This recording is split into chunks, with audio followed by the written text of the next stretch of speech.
बिस्मिल्लाहिर्रहमानिर्रहीम। अस्सलाम वालेकुम। तो सबका सवाल है कि अबशर पर तवक्कलना के लिए मोबाइल नंबर कैसे रजिस्टर करना है। तो सबसे पहले हस्बैंड जो है वो अबशर साइट पे जाएंगे, वहाँ पर अपनी यूज़र आईडी और पासवर्ड डालेंगे और लॉगिन करेंगे। तो उनको उनके फ़ोन नंबर पर जो है वो OTP आ जाएगा, वेरिफिकेशन कोड आ जाएगा, जिससे वो ये पेज पर पहुँच जाएंगे। तो सर्विसेज में जाएंगे, माई सर्विसेज में। उसके बाद आप जाएंगे जनरल सर्विसेज पे, देखिए यहाँ पर क्लिक करें।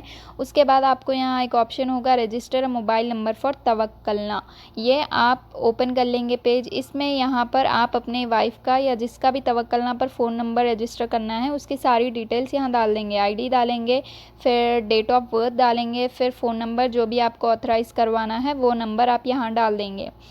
उसके बाद आप कर देंगे इसको नेक्स्ट। इससे हो जाएगा तवक्कलना पर जो नंबर है वो वेरीफाई हो जाएगा। इस तरह हस्बैंड्स करेंगे तो वाइफ का जो है वो रजिस्ट्रेशन हो जाएगा। उसके बाद एक वेरिफिकेशन कोड आ जाएगा, आपको जो नंबर आपने यहाँ पर डाला है वो इस तरह से रजिस्टर हो जाएगा इंशाल्लाह। तवक्कलना पर जो है आपका फ़ोन नंबर वो रजिस्टर होने के बाद एतमन्ना पर आप जाएंगे और उम्रा की परमिट ले लेंगे इंशाल्लाह। तो इंशाल्लाह और भी अगर आपको प्रॉब्लम है या कोई क्वेश्चन है तो आप ज़रूर कमेंट बॉक्स में बताएं, हम ज़रूर सॉल्व करने की पूरी कोशिश करेंगे। और उसके बाद आप जाएंगे एतमन्ना ऐप पर और परमिट ले लेंगे, जैसा कि मैंने पिछली वीडियोस में बताया है। तो अगली वीडियो तक दुआओं में याद। अस्सलाम वालेकुम।